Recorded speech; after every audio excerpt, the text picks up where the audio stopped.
আলাইকুম। দেশ এবং দেশের বাইরে যারা আছেন সবাইকে প্রীতি এবং শুভেচ্ছা। চলে আসছি আমার নিজের কদমের জমিতে।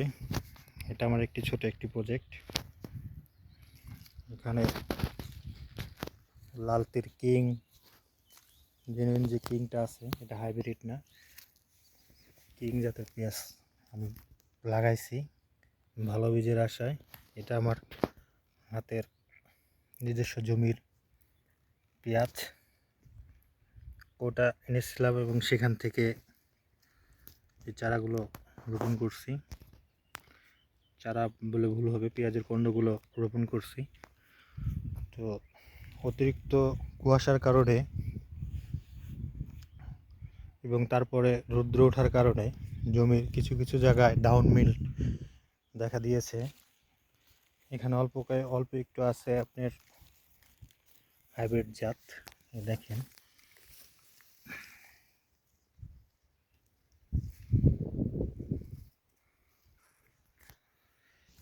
ডাউন মিলের কারণে স্প্রে করব। সম্ভবত এখানে গাছে ম্যাগনেসিয়ামের অভাব দেখা দিয়েছে। কিছু কিছু জায়গায় গাছ সবুজ নেই, গাছের যে ক্লোরোফিলটা থাকে সেই সবুজটা নেই। এখানে একটু লক্ষ্য করলে দেখবেন, এই মোবাইলের ভিডিওতে সাধারণত গাছ অন্যরকম থাকলে সবুজই দেখা যায়, কিন্তু এখানে মনে হয়েছে অন্যরকম। তাই আমি আজকে জমিতে স্প্রে করতে আসলাম। তো এই ম্যাগনেসিয়ামের কারণে গতকালকে আমি ম্যাগনেসিয়াম সালফাট আর 1 কেজি ইউরিয়া আর অল্প একটু থিওবিট দিয়েছি। কারণ পেঁয়াজের যে খাবারটা, পেঁয়াজ না শুধু গাছের কন্দ জাতীয় ফসলের ম্যাক্সিমাম খাবারটা সালফার থাকে, যা গন্ধক, বাংলায় গন্ধক বলা হয়।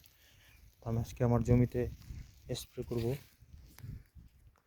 তো কী স্প্রে করব সেগুলো আপনাদের সাথে আমি শেয়ার করব।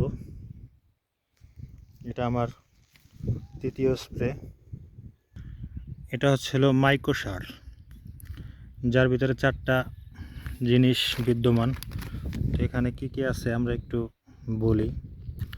নাইট্রোজেন আছে 12%, দেখবেন। ফসফরাস আছে 16%, পটাশিয়াম আছে 22%, সালফার আছে 6% বিদ্যমান। এটা মিমপেক্সের। আমাদের এখানে অন্য কোম্পানির এটা পাইনি। আমি উপজেলা লেভেল থেকে অনেক খোঁজাখুঁজির পরে এই মাইক্রো সারটা আমি ব্যবস্থা করছি। তো যাই হোক, তো এটা আমি ব্যবহার করব। এটা প্রতি ড্রামে, মানে পার লিটারে দিতে হবে 3 থেকে 4 গ্রাম করে,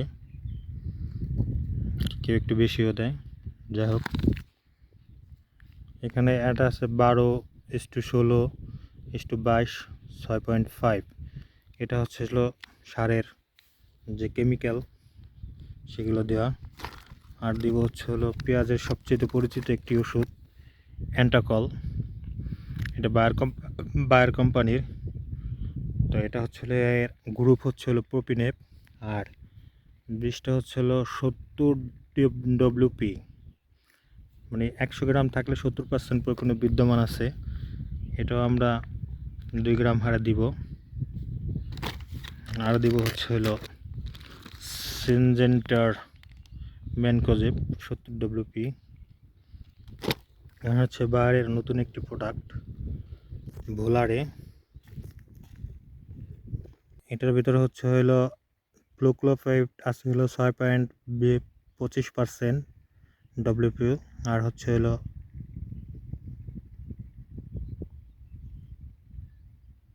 পেপা মেকআপ হাইড্রোক্লোরাইড 5% WP। এটা একটি বায়ারের নতুন প্রোডাক্ট, ভোলারে খুবই ভালো কাজ করে। আর দিব পরিচিত একটি বিষ, ইমিডোক্লোপিড। আর বেটা সাইফ্লোথিন 9% 30 OD। তো এগুলো আমরা মিক্স করে পেঁয়াজে দিব। আমরা এখানে 2 ড্রাম পানি দিব। তো 2টা ওষুধ, সবগুলো ওষুধ একসাথে মিক্স করব, তাই একটি মগে করে এগুলো দিচ্ছি। যেহেতু এগুলো পানিতে বিদ্যমান, তাই পানিতে ঢেলে দিচ্ছি।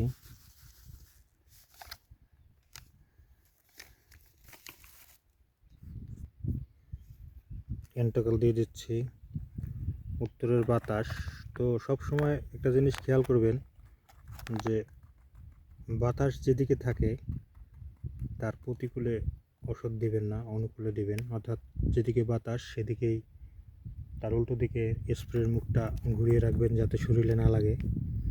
কারণ এটা হলো একটি বিষ, যা মানুষের শরীরে গেলে সেগুলো একসাথে কাজ করে না, আস্তে আস্তে বিভিন্ন ধরনের রোগ হয়ে থাকে, যা ভবিষ্যতে বড় ধরনের সমস্যা প্রবাহমান।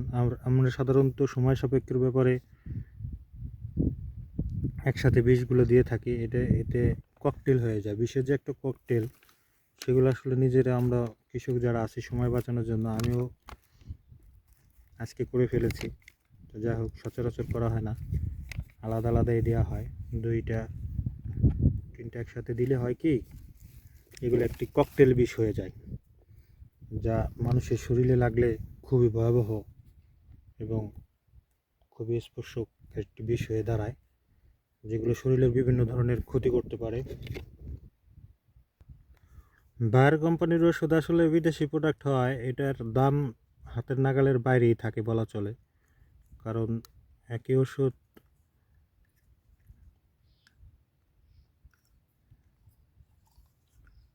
অন্য কোম্পানির অনেক কম দামে থাকে, যেহেতু এটা একটি বাইরের প্রোডাক্ট, বাংলাদেশ আমদানি করে থাকে। তো এই জন্য খুব দামি হয়ে থাকে এবং প্রোডাক্টগুলোর চাহিদা এবং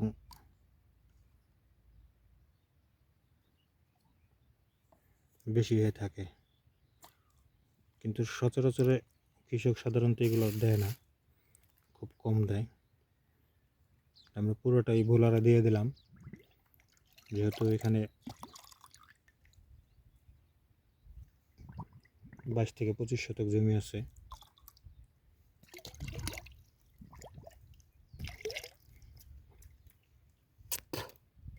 এবার আমরা দিব সলেমন বিষ। এটা বাইরের একটি দামি প্রোডাক্ট। এটাকে দাম রেট আছে 375 টাকা, কিন্তু আমার কাছে 310 টাকা রাখছে।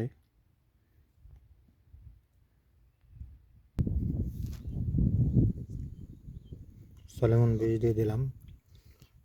এবার আর একটি প্রোডাক্ট দিব, সেটা হলো সবারই পরিচিত জ্যাস বা ম্যানকোজেব। এটা পেঁয়াজের খুবই ভালো উপকার করে থাকে অ্যান্টাকলের পাশাপাশি। এটা সিনজেন্টার কোম্পানি, অ্যান্টাকল যেহেতু বাইরের প্রোডাক্ট, এটা সিনজেন্টার প্রোডাক্ট। তো সবগুলো উপাদান দিয়ে আমরা এগুলোকে ভালোভাবে মিশিয়ে অর্ধেক পরিমাণ ড্রামে দিয়ে দিব। ড্রামে দিয়ে সুন্দরভাবে প্রত্যেকটা গাছকে ভিজিয়ে স্প্রে করতে হবে, যাতে ভালো হয়, ভালোভাবে ভিজে গাছগুলো।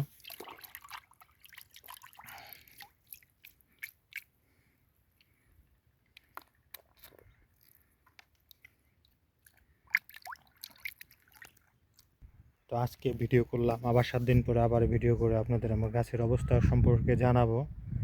তো আমার এই ভিডিও দেখে কারো যদি উপকার হয়, তো আমার ভিডিও করাটা আসলে সার্থক হবে। তো আমার চ্যানেলটিকে সবাই লাইক করবেন, কমেন্ট করবেন, শেয়ার করবেন, সাবস্ক্রাইব করবেন। আমি যেহেতু নতুন একজন ইউটিউবার, আপনাদের মাঝে নতুন নতুন ভিডিও নিয়ে আসতে পারি। সবাই ভালো থাকবেন। আসসালামু আলাইকুম।